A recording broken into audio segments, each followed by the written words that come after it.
시겠습니다. 민수기 11장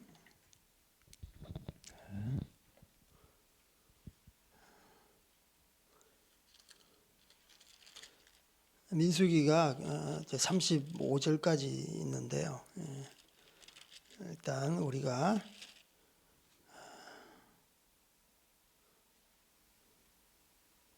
우리 9절까지 우리 함께 읽겠습니다. 9절까지 1절로 9절까지 우리 시작.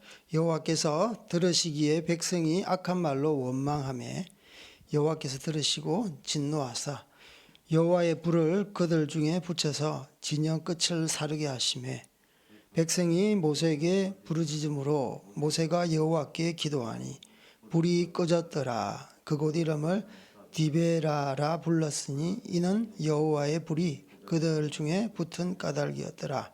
그들 중에 섞여 사는 다른 인종들이 탐욕을 품으매 이스라엘 자손도 다시 울며 이르되 누가 우리에게 고기를 주어 먹게 하랴.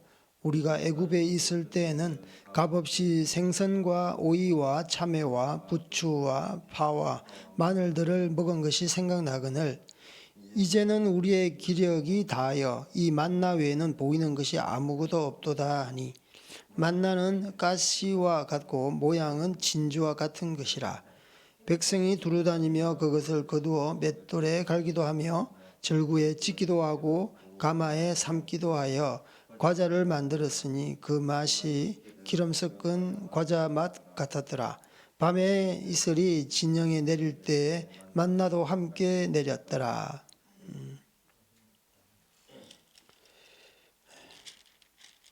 오늘 민수기 11장 내용은 이제 광야 여정 가운데 백성들이 음식 때문에 이제 투정하고 짜증내고 급기야는 이제 모세한테 막 불평 원망을 하는 내용이 있고요. 그래서 하나님이 이제 불을 내리시고 그리고 공동체 가운데 다른 어떤 민족들도 있었어요.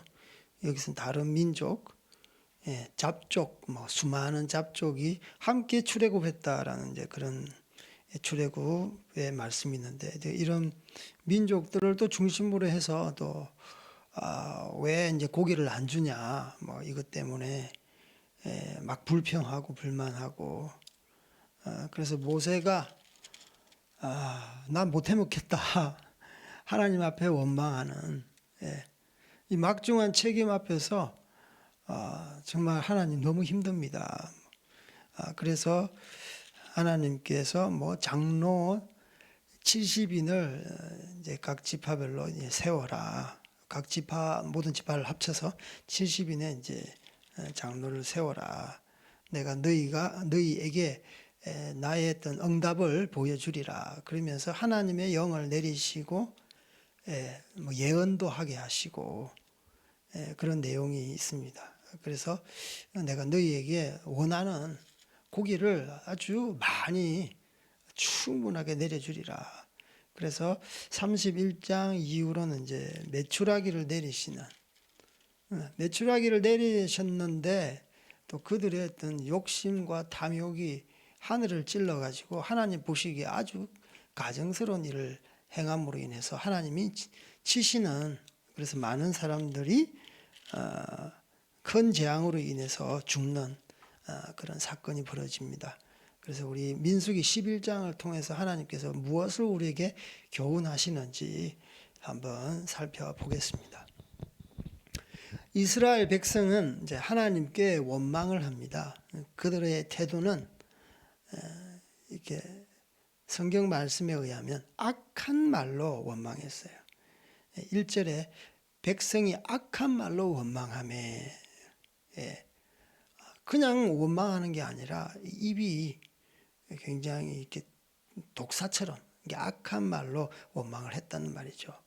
그래서 여호와의 불을 통해서 이스라엘 백성에게 하나님께서 이제 이 징계를 하시면서 경고를 하십니다. 그래서 성경에는 그곳 이름을 디베라라 불렀으니, 이 디베라라는 뜻은 불에 탄다라는 말입니다. 불의 심판, 불의 징계가 이들에게 임한 것이죠. 그들이 지금 무엇 때문에 불평하고 있는지 알면 좀 황당할 수 있습니다. 이스라엘 백성들이 고기를 못 먹어서 울고불고 난리가 났습니다. 이스라엘 백성을 바른 길로 이끌어야 할 이러한 각 지파 족장들도 울면서 누가 우리에게 고기를 주어 먹게 할 것인지 불평하고 이렇게 원망하는 장면이죠. 민수기 그 10장 1절로 민수기 저희도 이제 11장 1절에서 3절 이미 1차로 그 이스라엘 백성이 원망을 통해서 하나님께서 징계를 받은 상태. 그러니까 1차 경고죠. 그럼에도 불구하고 이 백성들은 이제 그 악한 말, 악한 원망을 쉬지 않습니다. 그 원망을 들으신 하나님은 계속 진노를 하시는 것이죠. 그 4절에 보면 그들 중에 섞여 사는 다른 인종들이 탐욕을 품음에 1차 경고로 진영이 이제 불을 타는, 진영이라는 것은 곧 이제 집이라는 것이죠.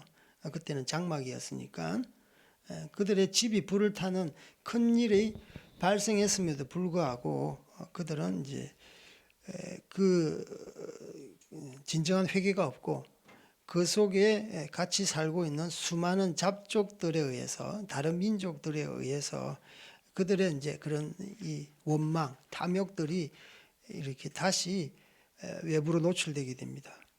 그래서 다른 인종들이 탐욕을 품음에, 탐욕을 품고 그들은 입 밖으로 이렇게 말을 하는데, 그때 애굽이 참 좋았다. 그때는 생선과 고기와 참외, 부추, 파, 마늘을 먹은 것이 생각난다. 우리는 왜 맨날 이런 만나를 먹었나? 우리가 만나를 어떻게 먹었냐 하면 이게 어떻게 다양한 요리법도 나오네요. 맷돌에 갈기도 하고 절구에 찢기도 하고 가마에 삶기도 하고 과자를 만들고 기름 섞은 과자 맛 같았더라. 그 다양한 요리를 통해서 만나를 이렇게 먹었지만 이제 질리는 거예요. 그래서 이스라엘 자손들에게 이 불평들이 이렇게 확산이 되잖아요. 누가 이렇게 막 불평하고 불만하고 막 이렇게 짜증내고 화를 내고 또 예전에 과거를 덜추어내서 우리 애굽 시대 때, 애굽 때는 우리가 얼마나 잘 먹었냐. 실제로 그다지 잘 못 먹어도 지금보다 나으면 사람들은 이렇게 미화시키고 막 침소 봉대시키고 지금보다 그때가 훨씬 나았다. 막 그렇게 이야기하는 거죠. 그랬더니 사람들이 이제 안 그래도 이렇게 불만이 있는 터에 이제 더 이렇게 하나님 앞에 불평하게 되는 것입니다. 저는 여기서 이제 보면서 역시 탐욕이라는 것은 누가 이렇게 불을 붙이듯이 불을 붙이면 이것은 공동체 전역으로 각 지파 전 영역으로 이렇게 불이 붙듯이 확 번지구나라는 생각을 해봅니다. 출애굽기 12장 37, 38에 보면은 제가 읽겠습니다. 이스라엘이 람셋을 떠나서 숫곳에 이르니 유아 외 보행하는 장정이 60만 가량이요 수많은 잡족과 양과 소와 심이 많은 가축이 그들과 함께 이렇게 출애굽했다라는 내용이 나와요. 그래서 이 수많은 잡족을 통해서 이 하나님의 원래 선민이 아닙니다. 그런데도 불구하고 하나님의 은혜로 하나님이 정말 우리를 구원하는 참신이다. 물론 거기에 주 종족인 애굽 종족이 있을 것이고 그 외 소수민족도 있을 것입니다. 예. 그래서 함께 그냥 잡족이라고 이렇게 나와 있습니다. 하지만 이들이 완전한 동화를 하지 않고 그 가운데 그 이방 민족의 그런 성품들이 그대로 잔재해 있었던 것이죠. 그래서 1차 경고에서는 이제 그들이 어떤 원망이 잦아졌는데 2차 하나님 앞에서 이렇게 불징계를 받았음에도 불구하고 이제 2차로 아직 덜 이렇게 하나님 앞에 이렇게 훈련받지 못한 수많은 잡족에 의해서 다시 한번 이 탐욕이 부채질 타오르게 되는 거예요. 이스라엘 백성들의 불평 내용은요, 더 이상 만나를 못 먹겠다. 이제 만나가 지겹다. 맛도 없다. 우리에게 고기를 주십시오. 고기를 먹고 싶은 나머지 이스라엘 백성들이 종으로 살던 애굽을 아주 그리워합니다. 그들은 우리가 애굽에 있을 때에는 값없이 생선과 이런 많은 야채들을 먹었다라고 말합니다. 바로 이럴 때 하나님께서는 완전히 좀 힘든 거예요. 내가 실컷 그들을 애굽의 종되었던 그런 상태에서 내가 출애굽을 해서 그들을 해방시켜 놓았더니 그때가 더 낫다라고 하니까 하나님이 굉장히 마음이 언짢은 거예요. 그래서 하나님도 그런 터에 이제 모세가 하나님께 이제 기도를 합니다. 기도 같기도 하고 하소연 같기도 하는 11절 15절에 보면 우리 함께 읽어보겠습니다. 11절 15절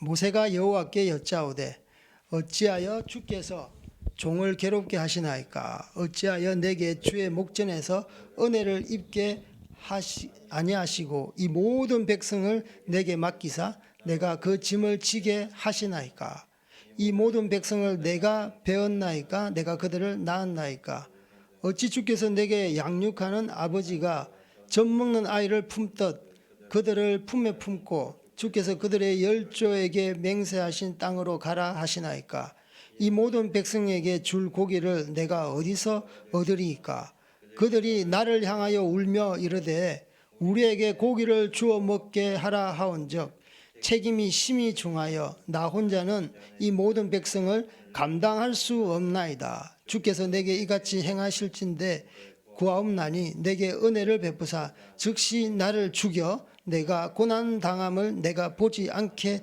하옵소서. 예.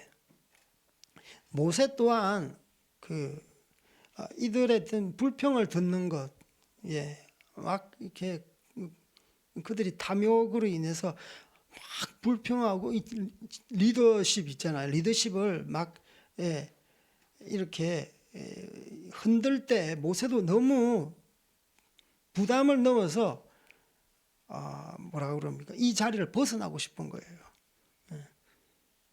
그래서 모세가 하나님 앞에 이렇게 하소연하는 겁니다. 뭐 기도를 하는 것이죠. 제가 여기서 이제 읽으면서 15절에 보니까 내게 은혜를 베푸사 즉시 나를 죽여 내가 고난 당함을 내가 보지 않게 하옵소서. 모세는요 이러한 상황을 벗어나고 싶은데 내가 그냥 죽고 싶다. 내가 죽어서 내가 지금 미치는 이 고난으로부터 좀 벗어나고 싶습니다. 이 고난, 내가 겪는 고난, 내가 보지 않기를 원합니다. 그러니까 얼마나 모세가 이 상황을 이렇게 빨리 현실을 도피하고 싶은지에 대해서 이렇게 자기의 마음 상태를 토로하는 것이죠. 그래서 모세는 지극히 인간적인 그런 마음을 나타냅니다. 현실적인 여러 어려움이 지금 자기 주변에 둘러쳐져 있는데 이것을 타개하기보다는 빨리 벗어나고 싶다. 예. 그래서 도피적인 어떤 자기의 그 마음을 그대로 나타낸 것이죠. 저는 이제 이걸 어디에 적용해야 되나? 우리 또한 마찬가지입니다. 이 세상에 많은 그런 상황과 환경, 내가 피하고 싶은 상황이 있어요. 지금 맞닥뜨리고 싶지 않아요. 좀 돌아가고 싶어요. 이 순간은 내가 살짝 좀 사라지고 싶은 이런 상황이 있습니다. 하지만 하나님께서는요, 이런 상황 가운데서도 하나님께서 주신 그런 강한 능력과 믿음으로 돌파하기를 원하는 거예요. 여기서 만약 자기가 뭐 현실 도피, 이렇게 그냥 천국을 사모해서 내가 마라나타 주 예수여 어서 오시옵소서 이게 아니라 그냥 현재 산적한 문제가 엄청난 거예요. 자기는 도저히 극복할 수 없는 거예요. 이게 바로 현대인의 그런 그 복잡한 어려움 가운데 현대인이 처한 신앙, 교회 다니는 신앙인들이 처한 신앙 상태가 아닌가. 좀 현실 도피하고자 하는 그런 신앙. 그래서 하나님 앞에 기도드리고 하나님 앞에 나아가는데 정말 현실을 갖다가 믿음으로 부딪혀야 되는데 종교적으로 이렇게 치우치는 거예요. 물론 기도하고 예배드리고 그 문제를 가지고 나아가면 좋죠.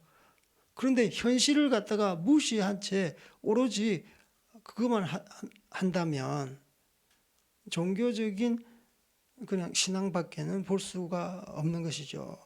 그래서 정말 하나님을 신뢰하는 신앙인이라면 하나님께서 주신 능력 안에서 이것을 기도하고 돌파하는 현장 가운데서 하나님의 믿음을 이렇게 보이고 돌파하는 그런 신앙인이 필요하다는 것입니다.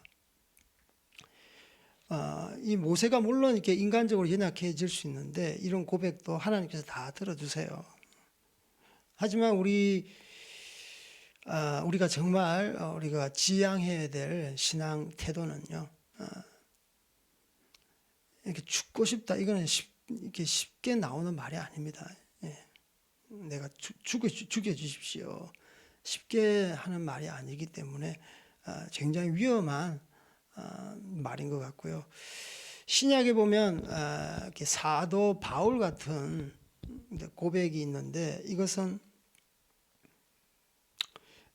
이 모세와 좀 다른 방향으로 자기 앞에 정말 많은 문제가 있어요. 하지만 그것을 탈피하고 도피하고 싶은 말을 하지 않습니다. 내가 하나님 앞에 가는 것이 정말 좋다, 유익한데 내가 이 땅에 발을 딛고 육체 가운데 사는 것은 내가 한 영혼이라도 좀 구원하고 사람을 세우고자 하는 하나님의 뜻이기에 내가 이 땅 가운데 선다라고 말을 해요. 우리 빌립보서 한번 찾아볼까요? 빌립보서 1장.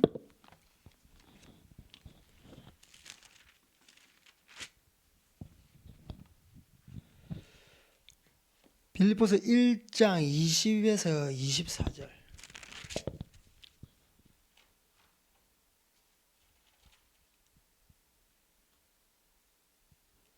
제가 읽겠습니다. 나의 간절한 기대와 소망을 따라 아무 일에든지 부끄러워하지 아니하고 지금도 전과 같이 온전히 담대하여 살든지 죽든지 내 몸에서 그리스도가 존귀하게 되게 하려 하나니 이는 내게 사는 것이 그리스도니 죽는 것도 유익함이라. 그러나 만일 육신으로 사는 이것이 내 일의 열매일진데 무엇을 택해야 하는지 나는 알지 못하노라. 내가 이 둘 사이에 끼었으니 차라리 세상을 떠나서 그리스도와 함께 있는 것이 훨씬 더 좋은 일이라. 그렇게 하고 싶으나 내가 육신으로 있는 것이 너희를 위하여 더 유익하니라. 이것이 바로 지금 사도 바울은 빌립보서 옥중에 갇혀 있어요. 이제 지금 뭐 옥하고 감옥하고는 이렇게 부대 시설이 형편없죠. 진짜 인권이라는 게 어디 있습니까? 그 시대에 완전히 그냥 음침하고 추위와 더위를 그대로 이렇게 몸으로 완전히 느껴야 되는, 밥도 제대로 줍니까? 하여튼 그 굉장히 악조건 하에서도 이런 고백을 하는 거예요. 여기 보면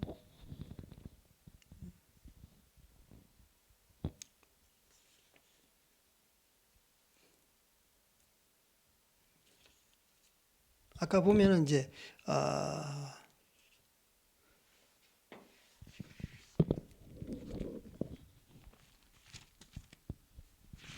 둘 중에 끼어 있다고 그랬잖아요. 둘 중에 끼어 있어요. 그게 둘 중이 뭐냐 하면 삶과 죽음을 말하는 거예요. 자기는 이러한 악조건, 이러한 열악한 환경, 생사 앞에서 나는 빨리 죽고 하나님 앞에 좋은 것을 택해서 그분 앞에 가는 것이 좋다. 그렇게 하고 싶다. 그러나 내가 육신 가운데 있는 것은 너희를 위하여 더 유익하리라. 그래서 사도 바울은 자기가 정말 하나님 앞에 가고 싶은 마음이 절절한 것 같아요.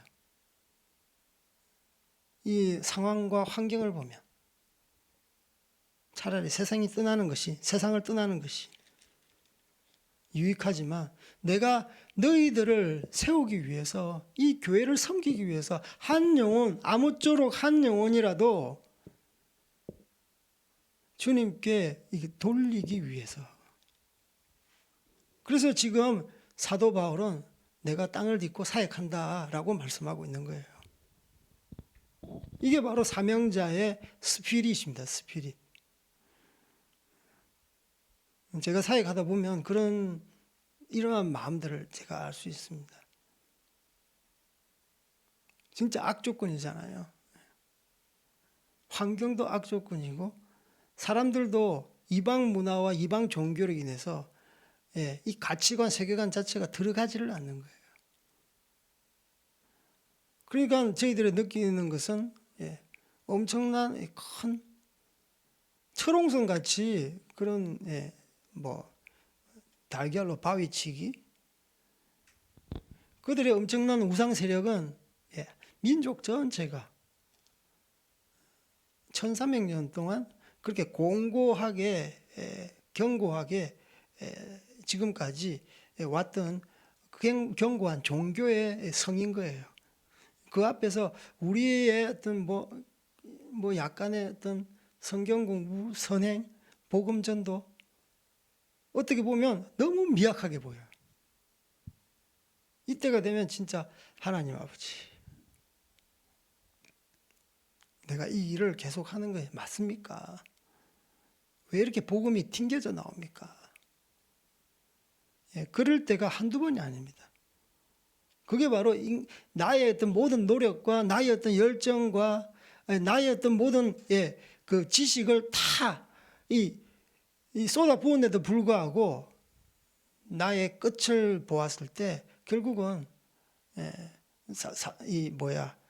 모세는 이제 죽음까지 이야기하지만 물론 그렇지는 않지만 정말 절망되고 낙심되고 실패감에 사로잡혀서 그냥 주저앉고 싶은 이러한 심정이 아니겠는가라는 생각을 해봅니다. 하지만 사명자라는 것은 정말 하나님께서 이 현실적인 벽이 있지만 내게 능력 주시는지 안에서 내가 모든 것을 할 수 있다는 그런 능력, 그런 스피릿이 아니면은 뚫고 갈 수 없는 것이죠. 누가 너에게, 모든 사람이 너에게 이것은 할 수 없다, 계란으로 바위치기다 라고 말을 하지만 사명자는 믿음을 가지고 이 난국을 돌파해 나가야 되는 것입니다. 그래서 인간적인 모습 모세를 볼 수 있습니다. 하지만 하나님의 사명을 맡은 이 바울을 통해서 잃어버린 한 영혼을 위해서 내가 지금 이 땅 가운데서 사노라, 나의 유익이라면 빨리 하나님 앞에 가는 것이 참 정말 좋은데, 하지만 너희들의 유익, 아무쪼록 한 영혼이 주님께 이렇게 나아오는 것, 그걸 위해서 내가 쓰임을 받는다면 내가 지금 이 땅에 사는 것 정말 가치가 있다라고 말씀을 하는 것이죠. 그래서 이렇게 모세가 뭐 기도 아닌 푸념 하소연을 하니까 하나님은요 다 들어주시고요. 그것에 대해서 내가 너에게 이러한 막중한 책임을 좀 들어주겠다. 하나님도 모세의 그 입장을 다 압니다. 그래서 하나님은 피할 길을 내어주시는 하나님이십니다. 우리 16절, 17절 우리 함께 읽겠습니다. 시작. 여호와께서 모세에게 이르시되 이스라엘 노인 중에 내가 알기로 백성의 장로와 지도자가 될 만한 70명을 모아 내게 데리고 와 회막에 이르러 거기서 너와 함께 서게 하라. 내가 강림하여 거기서 너와 말하고 내게 임한 영을 그들에게도 임하게 하리니 그들이 너와 함께 백성의 짐을 담당하고 너 혼자 담당하지 아니하리라. 예, 하나님께서 대책을 주시는데 어떤 대책이냐 하면 각 지파들 이렇게 70명을 모아서 내게 데리고 와라라고 말씀하고 있어요. 그리고 그들에게 내가 너한테만 그 모세 혼자만 하나님께서 이렇게 독대를 하면서 하나님의 영으로 계시를 주고 말씀을 주고 이렇게 기도를 했잖아요. 이제는 네가 좀 책임을 약간 책임 분담해도 된다. 70명 장로를 모아가지고 내가 그들에게 동일하게 너와 이렇게 독대하고 대화하고 이렇게 영을 부어주신 것처럼 하나님의 영을 각 장로들에게 부어주겠다. 예. 그래서 백성의 짐을 이제 나누어서 담당하게 하는 이제 그런 하나님의 어떤 배려, 피할 길을 내어주시는 하나님이십니다. 고린도전서 10장 13절에 보면 사람이 감당할 시험 밖에는 너에게 당한 것이 없나니 너희가 감당치 못할 시험 당함을 허락지 아니하시고 시험 당할 점에 피할 길을 내사 너희로 능히 감당케 하시느니라 라고 말씀하고 있습니다. 그래서 어떤 맞닥뜨린 어떤 난국 가운데 어떤 절벽 앞에 설 경우에 있잖아요. 그럴 때 하나님 앞에 정말 솔직하게 나아가는 것도 필요한 것 같아요. 예. 모세가 이런 심정을 토로하는 것도 물론 죽고 싶어서 했겠습니까? 실제로. 근데 이 정도 하나님 내 심정이 이렇습니다. 솔직하게 하나님 앞에 있는 모습 그대로 이렇게 기도했을 때 하나님께서는 그래 너 입장 서보니까 너 정말 죽을 지경이겠다. 그래서 하나님께서는 피할 길을 내시는 거죠. 예. 우리가 감당치 못할 시험 당하는 것이 없어요. 다 감당할 수 있는 시험 당함을 우리에게 허락하셨다고 그랬어요. 그래서 시험 당할 때 피할 길도 내어주시고 그러므로 말미암아 우리가 능히 그것을 감당하고 앞으로 전진할 수 있도록 주님께서는 역사하신다는 것을 말씀하고 있는 것입니다. 그래서 절대 여러분 시험 당하거나 환난 당할 때 걱정하면 안 됩니다. 저도 뭐 시험 환난이면 환난인데 국내에 들어와 가지고 2018년 11월 달에 가족들이 다 이제 들어왔는데 막막합니다, 진짜. 선교사가 선교지에 있어야 되는데 이거 어떻게 해야 되나. 그래서 주변에 있는 목사님들 들어왔으니까 이제 선교사 재교육 차원에서 신학 뭐 대학원도 공부하시고 또 자녀들이 이제 대학 갈 시기니까 또 다른 선교지 가면 애들이 또 뭐 선교사는 부모 선교사는 뭐 하나님 앞에 비전을 받았으니까 열심히 선교를 할 수 있지만 자녀들은 아주 중요한 시기에 뭐 대학 공부를 해야 되잖아요. 계속 할 수가 없잖아요. 그래서 뭐 한국에 있는 동안 자녀들이 공부를 할 수 있도록 뒷바라지도 하고 우리가 그동안 못했으니까 그러니까 추방 당한 뭐 이것을 좋은 기회로 삼고 애들을 잘 공부할 수 있도록 도와주고, 저는 개인적으로 이제 공부를 하면서 뭐 이렇게 선교사 뭐 훈련, 재교육, 그리고 신학적인 소양, 그러면서 뭐 선교사가 뭘 하겠어요? 똑같이 사역자처럼 기도와 말씀에 전무하고, 제가 중국에서 티베트에서 했던 것처럼 교회 개척을 하는 거죠. 그래서 집에서 뭐 이렇게 예배 드리다가 지금 이렇게 하나님께서 귀한 이 공간을 주셔가지고 이렇게 예배를 드리는데, 뭐 제가 계획하고 이 자리에 왔겠습니까? 예. 그래서 지금 뭐 공부하랴, 자녀들 뒷바라지 하랴, 그리고 제가 설교가 그렇게 유창하지 않습니다. 네, 세 번을 하는데, 예, 이거 뭐 설교하고 뭐 하여튼 이런 모든 것들이 굉장히 짐으로 다가오더라고요. 예, 또 제가 가장이니까 막중한 책임감. 또 제가 학교에서는 또 공부한다고 또 선교사니까 선교 동아리 회장하라. 회장도 지금 맡고 있고. 그래서 진짜 감당치 못할 어떤 시험 또는 저에게 맡겨주신 어떤 큰 일인 것 같아가지고 벗어날 수도 없고. 그런데 하나님께서 이런 말씀 주시더라고요. 너에게 이렇게 많은 사역을 맡겨주시는 것은 나는 너를 사용하고 싶다. 예. 불러주지 않는 사람도 허다하다. 그래서 저는 사역복이 터진 거예요. 그래서 피할 수 없으면 세상 사람들 말로는 피할 수 없으면 즐겨라.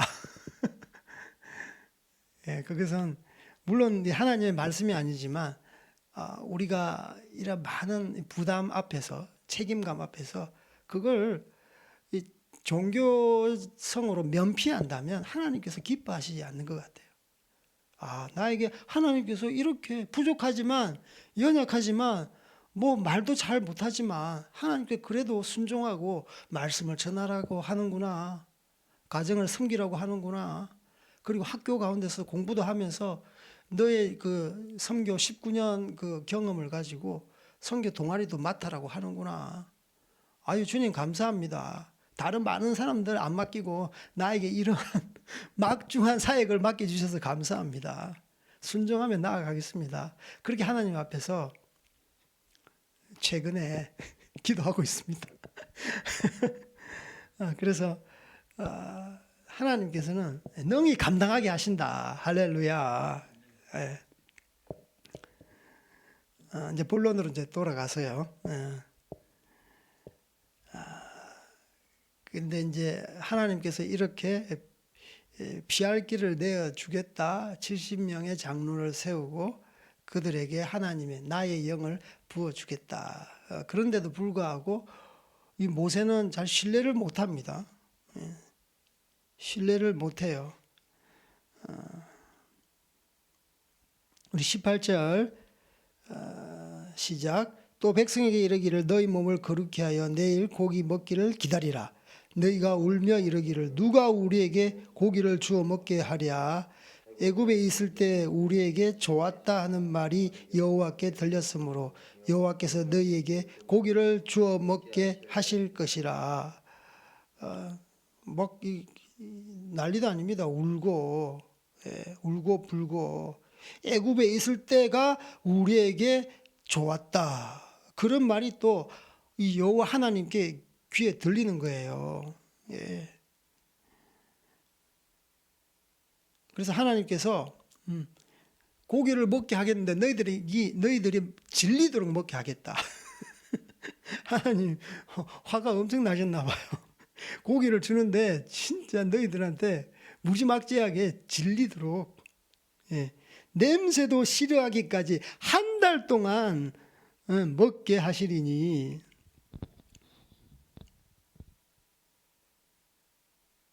23절에 보니까 모세에게 말씀하시기를 여호와의 손이 짧으냐 내가 이제 내 말이 내게 응하는 여부를 보리라. 이 말씀은 뭐냐면 아니 이 대책을 주고 피할 길을 내주고 이 70명 장로를 모으고 내가 하나님의 영으로 너희들에게 예언하고 영을 부어주리라. 그것을 통해 이제 네가 좀 책임이 분담되고 좀 이렇게 몸이 가벼워질 거다. 그런데도 불구하고 이 계속 이렇게 신뢰를 못하고 백성들은 더 아우성인 거예요. 울며 불며. 여호와 하나님께서 여호와의 손이 짧으냐. 손이라는 그 뜻이 하나님의 권능입니다. 하나님의 손. 하나님의 장중에 이제 장중으로 붙들어 주신다. 하나님의 어떤 권능 안에 있다는 거예요. 하나님의 손이 짧으냐. 하나님의 권능이 무한하다는 거예요. 내가 이제 내 말이 내게 응하는지, 내가 지금 했던 말이 지금 응답하는지를 그 여부를 너희들에게 눈으로 보여주리라 이 말입니다. 그래서 23절 뒤에 보면 이제 그 장로들이 장막에 모이는 거죠. 장막에 모일 때 하나님의 영이 이제 임하는 것이죠. 25절에 보면 그에게 임한 영을 70 장로에게도 임하게 하시니 영이 임하실 때 그들이 예언을 하다가 다시는 하지 아니하니라. 그러니까 하나님의 영이 강력하게 임해서 그 모세가 했던 그대로 하나님의 어떤 말씀이 예언한다는 것, 하나님의 말씀이 사람의 입을 통해서 이렇게 대언되는 거거든요. 하나님을 찬양하고 경배하고 앞으로 이루어질 것에 대해서 말을 하고 내 말을 내 입에 두었다라고 그러잖아요. 그래서 예언자, 선지자는 자기 말을 하는 것이 아니라 하나님께서 머리를 통해 주어지는 말씀이 아니라 바로 입 가운데 하나님의 어떤 임재가 일어나는 거예요. 자기 의사, 내 생각, 내 이성이 아니라 하나님의 말씀이 사람의 입을 통해서 직접적으로 탁탁 말하는 것이 바로 예언인 거예요. 그러니까 70 장로들이 예언을 하는 겁니다. 그것을 이렇게 눈으로 직접 보여주게 되는 것이죠. 그런데 여기서 사건이 하나 더 발생하는데 그 장막 가운데 오지 않았는 두 분이 있어요. 그게 이제 27절에 보면 엘닷과 메닷이 진중에서 예언하니라. 이 사람들은 장막에 있지 않고 진중, 그러니까 집에 있는데, 진영 가운데 있는데 그들에게도 동일하게 여호와의 영이 임하는 거예요. 신기하죠? 하나님의 어떤 장소, 장막이라는 장막 모이는 장소에만 임하는 것이 아니라 진영, 각자 집에서도 임하는 거예요. 그런데 여기서 모세의 그 최측근 참모라고 할 수 있는 그 여호수아가 있습니다. 28, 29 이 여호수아가 이렇게 불평을 하게 되는데 28, 29 우리 읽겠습니다. 시작. 택한 자 중 한 사람 곧 모세를 섬기는 눈의 아들 여호수아가 말하여 이르기를 내 주 모세여 그들을 말리소서. 모세가 그에게 이르되 내가 나를 두고 시기하느냐. 여호와께서 그의 영을 그의 모든 백성에게 주사 다 선지자 되게 하시기를 원하노라. 아멘.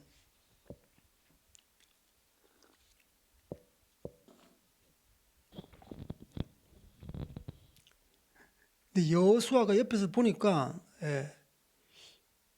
장막에 오지 않고 진영에 있는데도 불구하고 하나님의 영이 임하고 예언을 하니까 마음 가운데 시기가 일어나는 거예요. 시기가. 여기 보세요. 28절 맨 앞에 택한 자 중 한 사람. 모세가 옆에 자기 후계자로 세운 사람들이 있었나 봐요. 그런데 이 참모 중에 참모 여호수아가 자기는 맨날 모세 옆에서 비서 노릇하고 잘 섬기고 도와주고, 모세는 그 계속 하나님의 어떤 영이 임해서 그분의 말씀을 예언하고 대언하고 하나님과 기도하고 그게 굉장히 신령하잖아요. 여호수아는 자기도 그 위치, 모세 위치, 모세처럼 하는 하나님의 영이 임해가지고 예언을 하는 거 자기는 못 해봤어요. 한 번도. 그런데 이 장로 70인들, 그런데 장막에도 오지 않고 집에 있는데도 불구하고 하나님의 영이 임하니까 시기가 더 막 일어난 것 같아요. 충분히 이해가 되죠. 충분히 이해가 됩니다. 여호수아의 마음은, 모세는 늘 하나님을 대면하고, 모세는 늘 예언하고, 하나님의 말씀을 대언하고, 모세의 직은에서 섬겼던 여호수아 자신은 완전히 소외되어 있는 거예요. 그리고 자기는 아무것도 못하니까, 신령한 것을 아무것도 못하니까. 맹석이 모세의 후계자 격인데 마음이 굉장히 불편했을 걸로 우리가 짐작할 수 있는 거예요. 그래서 눈의 아들이, 모세여 그들을 좀 말리소서 말리소서, 하지 말게 하라고. 아니, 저 거룩한 장막에 와서 이렇게 해야 되는데 저 자기 집에서 예언하니까 아유 상스러워요. 저 다른 귀신에 씌워서 하는 거 아니에요? 좀 모세님 좀 말리소서 이렇게 말하는 거예요. 근데 모세가 그들에게, 모든 백성에게 이제 그의 하나님의 영을 그의 모든 백성에게 주사 다 예언자, 다 선지자 되게 하시기를 원하노라. 그래서 모세가 하나님께서 주신 말씀, 바로 이 말씀입니다. 하나님의 영이 모든 사람에게 다 임하기를 원한다. 다 선지자 되기를 원한다.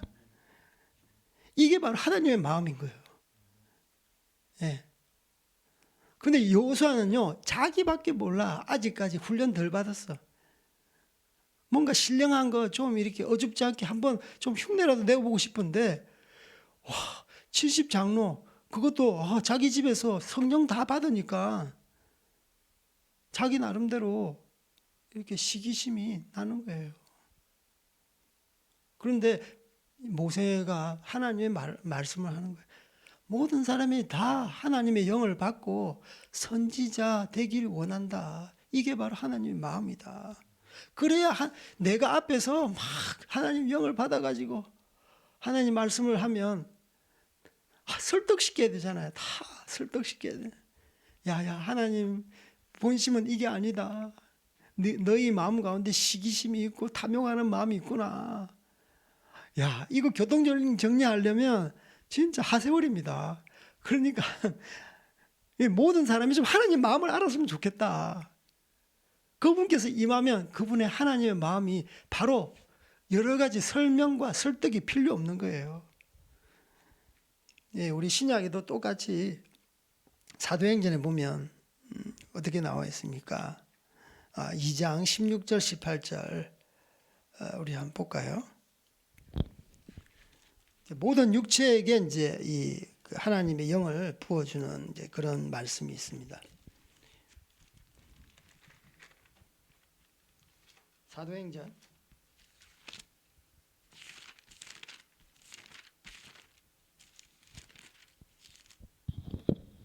2장 16절, 요엘 선지자를 통해서 말씀하신 건데요. 16, 17, 18. 이는 곧 선지자 요엘을 통하여 말씀하신 것이니 일렀을 때 하나님이 말씀하시기를, 말세 내가 내 영을 모든 육체에게 부어주리니 너희 자녀들은 예언할 것이요 너희의 젊은이들은 환상을 보고 너희의 늙은이들은 꿈을 꾸리라. 그때 내가 내 영을 내 남종과 여종들에게 부어주리니 그들이 예언할 것이요. 21절에 보면 주의 이름을 부르는 자는 구원을 받으리라.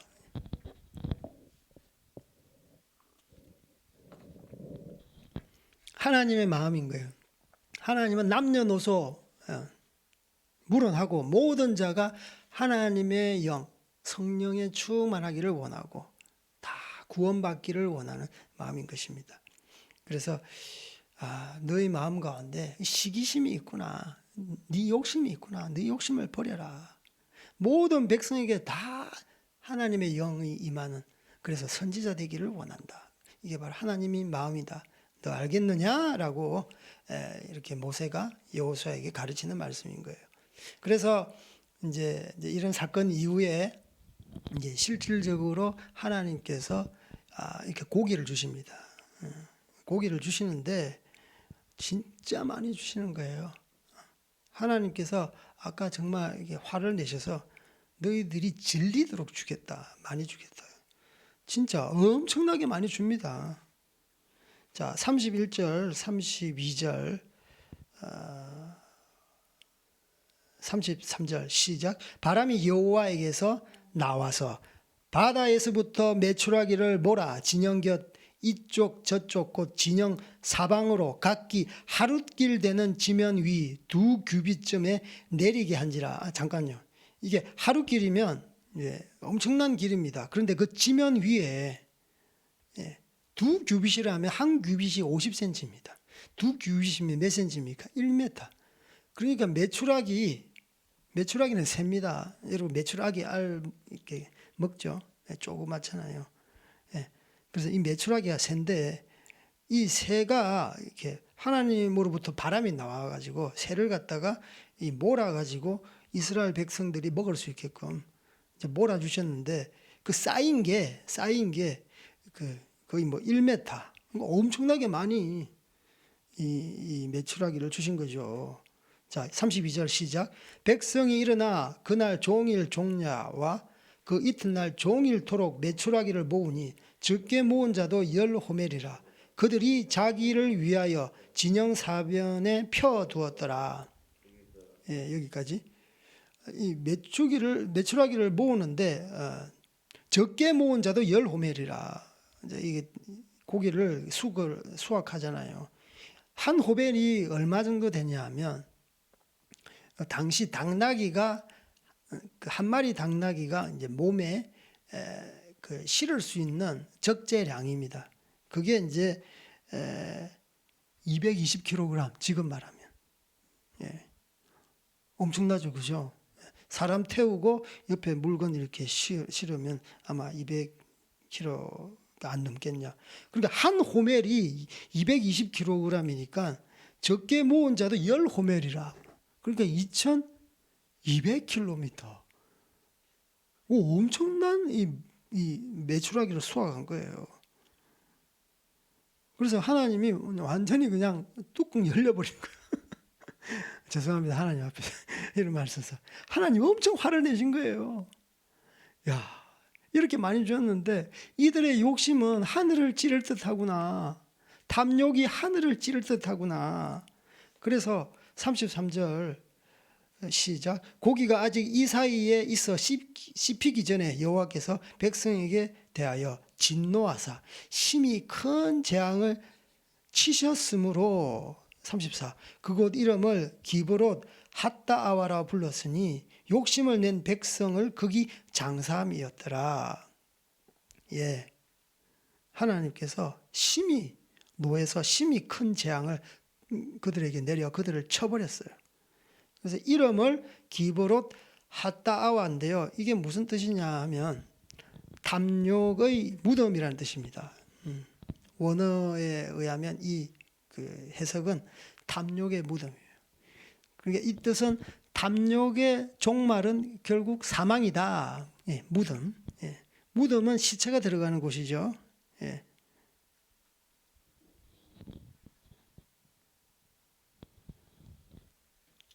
그래서 메추라기를 실컷 먹도록 하시지만 하지만 인간의 욕심은 끝이 없습니다. 한이 없습니다.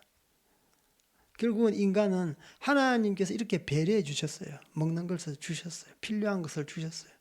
그런데 자기가 자기 스스로 욕심을 컨트롤 못하니까 그 탐욕 때문에 자기의 무덤을 파는 거예요. 그래서 탐욕의 무덤. 그래서 이기심이 극도로 이렇게 치닫으면 극도의 자기 사랑에 빠지게 됩니다. 그게 바로 중독입니다. 죄가 결국은 죽음에 이르는 거예요. 탐욕이 결국 죽음에 이르는 거예요. 죄가 장성한 즉 사망을 낳고 죄가 장성한 적 사망을 낳고, 욕심이 잉태한 적 죄를 낳고, 죄가 장성한 적 사망을 낳는. 어디서부터 시작됩니까? 자기 이기적인 마음, 자기 사랑, 그것이 또 너무 지나치면서 탐욕이라는 이렇게 괴물 같은 옷으로 갈아입게 되는 겁니다. 그래서 이 탐욕은 이 군중 심리와 함께 이스라엘 백성이 함께 그 탐욕이 경쟁심이 돼가지고 결국은 그 탐욕은 브레이크 없는 자동차처럼 끝까지 달리게 되는 거예요. 그래서 결국은 하나님께서는 브레이크를 그들 스스로 브레이크가 없으니까 그냥 치시는 거예요. 치심으로 말미암아 그들이 죽게 되는 것입니다. 이게 인간의 탐욕은 끝이 없습니다. 여기 전체적으로 보면 처음에 보세요. 1차로 경고를 했죠. 진영을 불을 태웁니다. 그 백성들하고 모세가 하나님 앞에 부르짖어서 기도했습니다. 그렇게 따끔하게 하나님께서 벌을 주셨으면 이제 정상적인 방법으로 하나님 앞에 나와야 되는데, 또 2차로 거기 있는 수많은 잡족에 의해서 다른 민족에 의해서 이스라엘 공동체 전체가 탐욕에 휩싸입니다. 고기를 달라. 애굽에 있을 때가 좋았다. 그래서 모세가 죽게 되었습니다. 내가 이 막중한 책임 앞에서 이 이스라엘 백성들이 계속 저를 나무라고요. 주님, 저는 하나님과 이 이스라엘 백성 중간에서 죽게 되었어요. 그러니까 하나님께서 이제 피할 길을 내어 주시죠. 70인 장로를 모으고 내가 그들에게 하나님의 영, 너에게 내렸던 것처럼 영이 내려서 예언하게 하리라. 그런데도 불구하고 이스라엘 백성들은 울며 불며 애굽에 있을 때가 우리가 좋았나이다.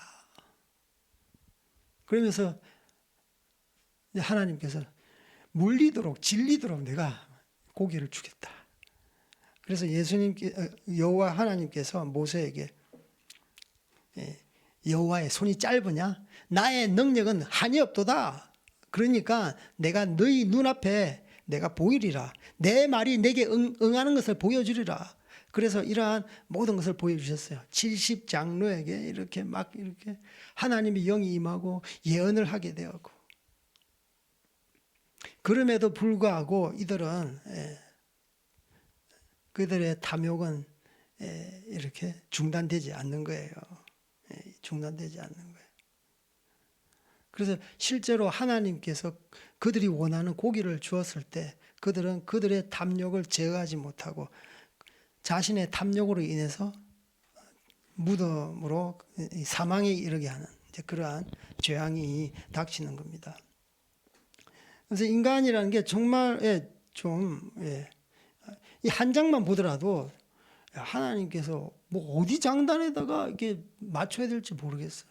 잘 해주면 이렇게 좀 돌아오거나 좀 이렇게 자기의 탐욕을 제어해야 되는데 진짜 그 중단 없는 그러한 탐욕이 발산하는 거예요.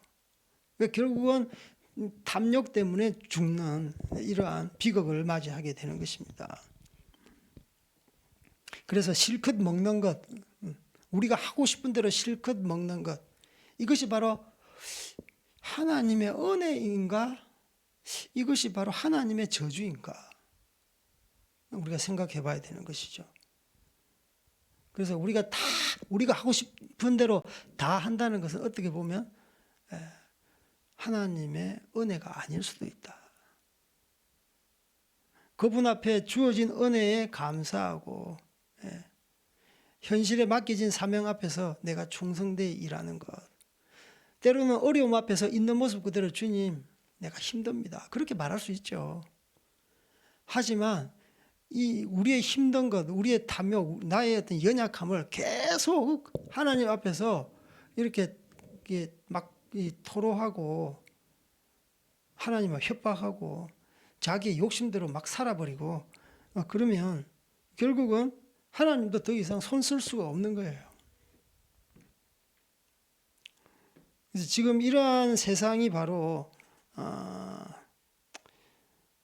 이스라엘 백성과 같은 자기 탐욕에 취한 인생들이 우리의 인생이 아닌가라는 생각을 해봅니다. 그리고 지금 이 세상에 이제 돌아가는 세상이 지금 이때는 이제 먹는 것으로 이렇게 하나님 앞에서 대적을 했는데 지금 현재 상황은 먹는 것이 아니라 그 자기의 욕망을 발산시키는 거 있잖아요. 자기 욕심. 최근에 그 큰 이슈가 되는 게 바로 낙태법에 대한 것입니다. 낙태법. 제가 자료를 이렇게 좀 찾았는데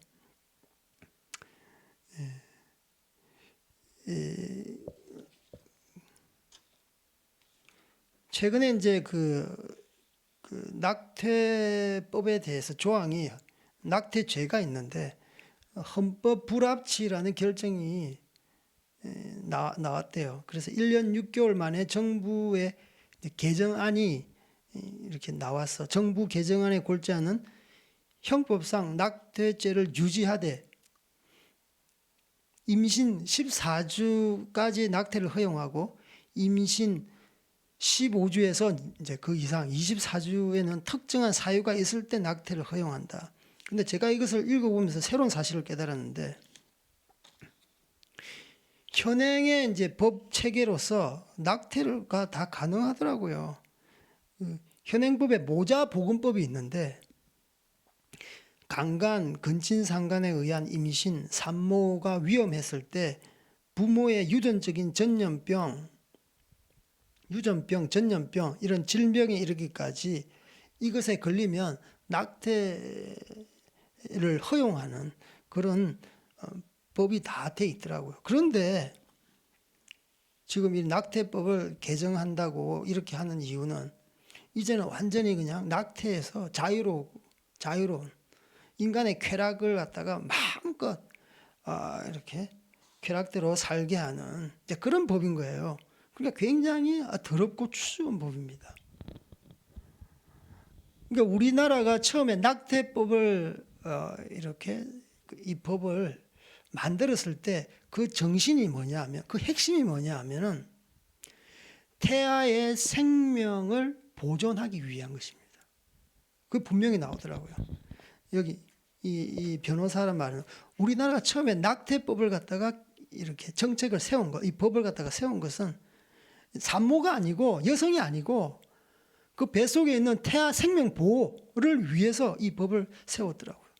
그런데 지금 와서는 정말 그 코와 같은 핵심은 빠지고 여성 자기 결정권, 여성의 인권 그것이 그 자리의 중심이 된 거예요. 그게 무엇입니까? 여자들이 타락한 거예요. 왜 타락했습니까? 자기의 탐욕, 자기 마음대로 성적인 즐거움, 쾌락, 그리고 거기에 대한 이 아기가 이제 배웠을 때, 생명이 잉태했을 때 거기에 대해서 책임을 지지 않는 거예요. 그래서 낙태라는 말을 안 써요. 이 여성들은 임신 중지, 이상한 말을 만들어 가지고. 제가 이러한 그 머티리얼, 이러한 이렇게 논문 같은 거를 한번 읽어보니까, 야, 고도의 그런 좌파주의 여성들이 하나님을 이렇게 대적하고 있구나. 생명 경시를 뛰어넘어서 인권이란 이름으로 자기 쾌락을 마음껏 분출할 수 있도록. 이게 바로 하나님 보시기에 얼마나 악한 겁니까? 자기의 탐욕을 갖다가 자기의 쾌락, 자기의 극도한 이기심을 이렇게 표현하는 거예요. 그러면 결국은 사망이죠. 태아를 죽이면 어떻게 됩니까? 애가 없어요. 그럼 이 나라 인구가 안 그래도 평균 출산율이 1도 안 돼요. 0.8, 0.9. 만약 이 낙태법 이것마저 완전히 폐기 처분돼 버리면 이제는 마음껏 낙태도 되는 거예요. 사실 14주 이내라면 14주면 이미 애가 엄청나게 큽니다. 낙태 반대 운동하는 사람 이렇게 사진을 찍어서 이렇게 보았는데 진짜 눈 뜨고 볼 수 없는 아기가 그냥 다 자랐어요. 다 자랐어. 14주. 이제 그런 아기를 이렇게 수술해서 죽이는 거예요. 비디오를 봤는데 진짜 아기가 도망가요. 도망가. 그런데 그 날카로운 저기 가위는 그 애를 잡으려고 가는데 애가 도망가는. 여성이 자기 그 인권, 여성이 자기 의결권, 결정권을 갖고 있는데 사실 그 인권이라면 가장 약한 자가 태아거든요. 태아. 근데 그들은 태아를 생명으로 생각하지 않는 거예요. 성경은 분명하게 복중의 태부터 이미 생명으로 그것을 여깁니다. 예수님 또한 그랬고 세례 요한 또한 그랬어요. 누가복음 보니까 제가 찾아봤는데 누가복음 보니까 진짜 복중에서 뛰어노는 그 장면이 생생하더라고요. 누가복음 1장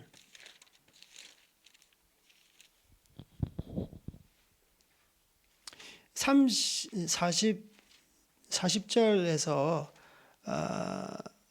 그 44절에 보면 마리아가 엘리사벳을 문안하는 장면인데요. 사가랴의 집에 들어가 엘리사벳에게 문안하니 엘리사벳이 마리아가 문안함을 들으매 아이가 복중에서 뛰노는지라. 엘리사벳이 성령의 충만함을 받아 큰 소리로 불러 이르되 여자 중에 내가 복이 있으니 내 태중의 아이도 복이 있도다. 내 주의 어머니가 내게 나오니 이 어찌된 일인가. 보라, 내 문안하는 소리가 내 귀에 들릴 때 아이가 내 복중에서 기쁨으로 뛰놀았도다. 아멘. 예. 복중에서요 막 뛰노는 거예요. 엘리사벳의 복에는 세례 요한이 있어요. 마리아의 복에는 예수님께서 있는 거예요. 서로 만난 거예요. 세례 요한은 무엇입니까? 주의 오실 길을 예비하는 광야에 외치는 자의 소리입니다. 그 세례 요한이 길을 평탄케 한 다음에 예수님께서 그 길에 이렇게 임하시는 거예요. 그러니까 서로 굉장히 하나님의 사역에 있어서 바톤 터치하는 굉장히 굉장한 막중한 사역을 맡았는데 서로가 만났을 때 이미 성령께서 감동 감화로 인해서 서로가 뛰노는 거예요. 얼마나 기뻐요. 성령 충만함으로 말미암아 그들은 뛰놀았다라고 말을 하고 있습니다.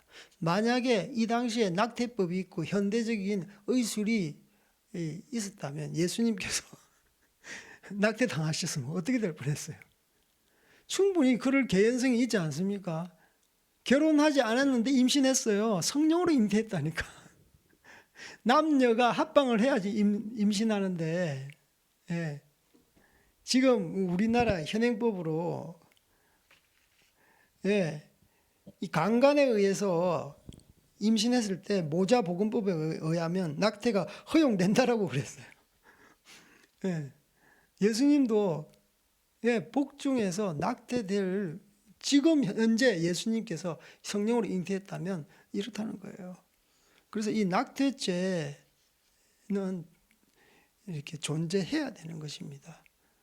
우리나라가 계속 출산율이 막 떨어지는데 국가는 이중적인 입장을 취하고 있어요. 하나는 막 이렇게 애를 많이 낳아라 출산율을 장려하면서 하나는 이 낙태법을 갖다가 폐지하는 명실상부한 폐지입니다.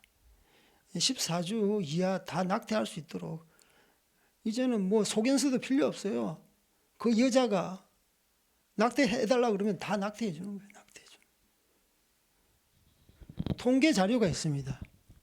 3%만이 강간에 의해서 피치 못하게 어떤 어떤 사건, 뭐 조폭에 의해서 강간당했든지, 건진상간에 의해서 강간을 당했든지, 그 피치 못한 사정으로 낙태할 수밖에 없는 그런 입장이 3%밖에 안 된다는 거예요. 대부분 97%는요 정상적인 관계를 통해서 태아가 생긴 거예요. 우리 집 애 필요 없어요. 애 지워주세요. 이건 거예요. 이거 하나님이 진짜 경노하실 일입니다. 그런데 여성 운동하는 사람들이 선전선동을 해요. 이렇게 선전선동합니다. 여러분의 자식이 강간을 당해서 아기가 생겼다면 아기 낳으란 말입니까? 산모가 위험한데 애를 낳으란 말입니까? 누가 키우려고? 왜 여자만 책임져야 됩니까? 그런데 정말 피치 못하게 낙태할 퍼센테이지는 3%밖에 안 되는 거예요. 이 3%를 갖다가 모든 것이냐 이걸 선동해가지고 완전히 낙태죄를 표지하고 인간의 그런 욕망, 쾌락을 갖다가 탐욕을 부추기는 거예요. 이게 바로 사탄의 쾌락인 거예요. 그래서 태아의 그런 생명 보호는 하나님의 뜻입니다. 하나님의 뜻이에요. 우리나라 성교육 또한 마찬가지입니다. 저번에도 제가 말씀드렸는데 우리나라 성교육 또한 성을 통해서 아름다운 성을 통해서 건강한 성을 통해서 아름다운 가정, 행복한 가정을 세우기 위한 성으로 이렇게 교육을 해야 되는데 그렇지 않아요. 성은요 즐거운 것이에요. 자기가 원하면 언제든지 성생활을 할 수 있어요. 이래서 이 청소년들의 성교육을 통해서 청소년들의 성욕을 부추기는, 그러니까 정욕으로 인해서 불타고 있는데 기름을 붓는 성적인 욕망을 부추기는 교육이 지금 현장에서 벌어지고 있는 성교육이라니까요. 그러니까 이 뭐 더러운 학생 인권 조례 이것을 해가면서 다 그냥 죄짓게 만드는 거예요. 이게 무슨 공교육입니까? 국가의 공교육이면 정확하게 분명하게 선과 악에 대한 기준, 어떤 가치가 있어야 되는데 그렇지 않아요. 그래서 이 나라 인민족 가운데 교회가 한 목소리를 내지 못하고 있습니다. 이러한 법이 제정되거나 할 때 그때 막 교회가 이렇게 해요. 뭐 다른 종교는 다 하나님께서 신경 쓰지 않으니까 우리가 관여할 바는 아니겠지만 그래도 우리가 살아있는 하나님을 믿는 우리 기독교 개신교는 달라야 되지 않아요. 전도가 뭡니까? 하나님의 말씀을 전하는 거예요. 이 세상 가운데 하나님의 공의에 대해서 대적하고 있는 불의에 대해서 말을 해야 되는 것이죠. 공의에 대해서 말을 하는 게 하나님의 전도입니다. 세상 사람들은 탐욕 가운데 물들어가고 있어요. 이 탐욕 때문에 그들은 사망 가운데 계속 걸어가고 있습니다. 하나님을 믿는 이러한 교회가, 하나님을 믿는 거룩한 자들이 세상 사람 앞에서 이렇게 낙태에 대해서, 낙태법에 대해서 외쳐줘야 되는 것입니다. 인권에 대해서 외쳐줘야 되는 것입니다. 그렇지 않으면 이 세상 사람들은 죽음을 향해서 달려갈 수밖에 없어요. 우리가 이 땅 가운데서 누구를 위해서 삽니까? 우리 자신을 위해서 살면은요, 진짜 이 땅 가운데 살기가 쉽지 않습니다. 모세의 고백, 사도 바울의 고백처럼 하나님 앞에 있는 것이 행복해요. 하지만 이 땅 가운데서 우리가 발을 딛고 사는 사명이 무엇입니까? 그것은 바로 이 땅 가운데서 하나님의 공의를 너를 통해서 드러내라. 하나님의 사랑을 너희들을 통해서 드러내라라고 말씀하고 있는 것입니다. 그래서 우리가 종교 생활을 이제는 그만두고 정말 기도하고 이 땅 가운데서 주님의 말씀을 전하는 명실상부한 전도인으로서 살기를 주님의 이름으로 축복합니다. 아멘. 우리 같이 기도하시겠습니다. 하나님 아버지 감사합니다. 오늘 또 이 민수기 11장을 통해서 인간의 나약함, 인간의 연약함, 하나님께서 채찍을 대시고 하나님께서 정말 어떤 피할 길을 내주셨음에도 불구하고 그들은 여전히 자신의 이기주의, 자신의 탐욕 가운데 아버지에 빠져서 나오지를 못하는 것을 바라보게 됩니다. 결국에는 그들의 탐욕에 의해서 그들 스스로 무덤을 파는 아버지 사망에 이르는 것들을 보게 됩니다. 아버지, 저희들 아버지 이 땅 가운데 살면서 종교주의로 빠지지 않게 하여 주시고 앞에 있는 문제 바라보고 하나님의 말씀 붙들고 진리를 외치며 살아가는 저희들 되게 하여 주시옵소서. 당신의 공의가 이 땅 가운데서 아버지 우리를 통해서 흘러가게 하여 주시옵소서. 주님, 많은 자들이 죽어가고 있습니다. 많은 잃어버린 영혼들이 아버지여 주님을 모르고 자신의 탐욕에 이끌려서 아버지여 무덤 가운데로 이끌려가고 있습니다. 이 땅 가운데서 저희들이 사는 이유가 무엇입니까? 아버지여, 이 땅 가운데서 형통하고 잘 먹고 잘 사는 것이 목표가 아니지 않습니까? 아버지여, 우리가 이 땅 가운데 사는 것은 아버지여 잃어버린 백성들이 아버지여 사망의 길에서 아버지여 나와 생명의 길로 가는 것이 아니겠습니까? 우리가 생명의 길로 인도하게 하여 주시옵소서. 우리가 생명의 길로 인도하는 하나님의 공의를 전하는 아버지의 사람들이 다 되게 하여 주시옵소서. 우리 계속 기도할 때 이 나라 이 민족을 주님 손에 올려드리며 기도하시겠습니다.